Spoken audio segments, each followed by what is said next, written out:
Para entender el mundo, esta semana nos trae Trump y las deportaciones del Tren de Aragua, Trump y los ataques a los hutíes en Yemen, Trump, Putin y la paz en Ucrania.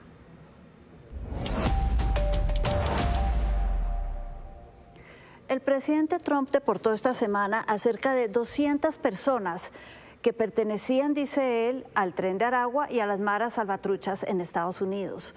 Las deportó porque los había declarado a principios de su gobierno grupos terroristas.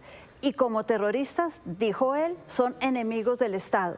Y el ser enemigos de Estados Unidos le permitió deportarlas utilizando, les cuento, una ley de 1798, una ley que tiene más de 200 años y que se inventó para defender a Estados Unidos en tiempos de guerra de los ciudadanos de los países con los que Estados Unidos está en guerra, para que no ataquen dentro del territorio americano. Fue utilizada como tal en 1812 en la guerra contra el Reino Unido y después en la Primera y en la Segunda Guerra Mundial. Acá les permitió encerrar a japoneses y alemanes en campos de concentración.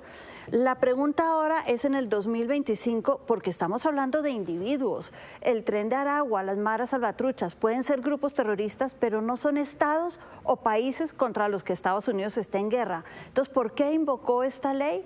Él dice que porque al declarar a los terroristas los declaró enemigos, pero ya salieron un juez en el Distrito de Columbia, Washington, a bloquear esta orden. Lo que pasa es que la orden de bloqueo llegó cuando estos personajes ya iban camino, ¿a dónde? A El Salvador.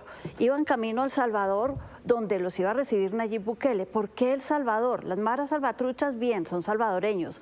El Tren de Aragua porque hay un acuerdo entre Nayib Bukele y el presidente Trump en el que le paga por los presos que reciba y él los mete en sus megacárceles. Megacárceles que les cuento, ya están cuestionadas por el tema de derechos humanos, lo que se suma al cuestionamiento que están haciéndole a Trump por invocar esta ley en tema de derechos humanos, saltarse todos los procedimientos que hay para deportar a una persona y saltarse la orden de bloqueo del juez.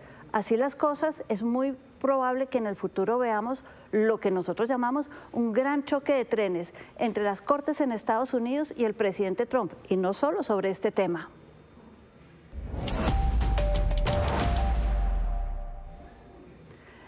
Y este fin de semana el presidente Trump también atacó a Yemen, las bases de los hutíes. Los hutíes son un grupo terrorista islamista que ataca desde Yemen y ataca en solidaridad con Hamás, porque ellos son pro-Palestina y están defendiendo los intereses de Hamás también.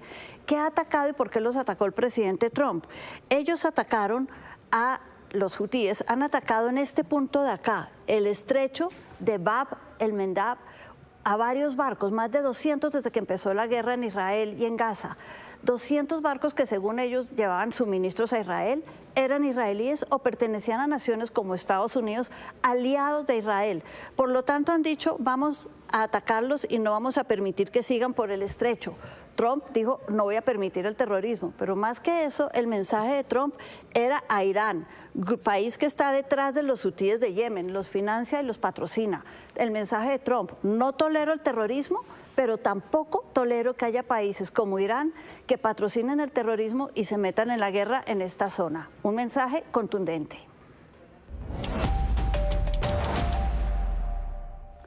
Presidente Putin y Trump van a hablar mañana sobre Ucrania y van a hablar de qué pasa con la paz en Ucrania. Y están hablando de tierras y energía. Y acá les cuento, Trump ya ha dicho que todo este territorio va a ser de Rusia cuando termine la guerra, que es poco probable que vuelva a Ucrania. Así las cosas, las conversaciones son sobre recursos en los territorios, cómo se las van a repartir y quién los va a manejar. Interesante que, uno, otra vez no está Ucrania, y dos, están hablando de la implementación, cómo se va a implementar un acuerdo que les cuento, todavía no existe. Buenas tardes.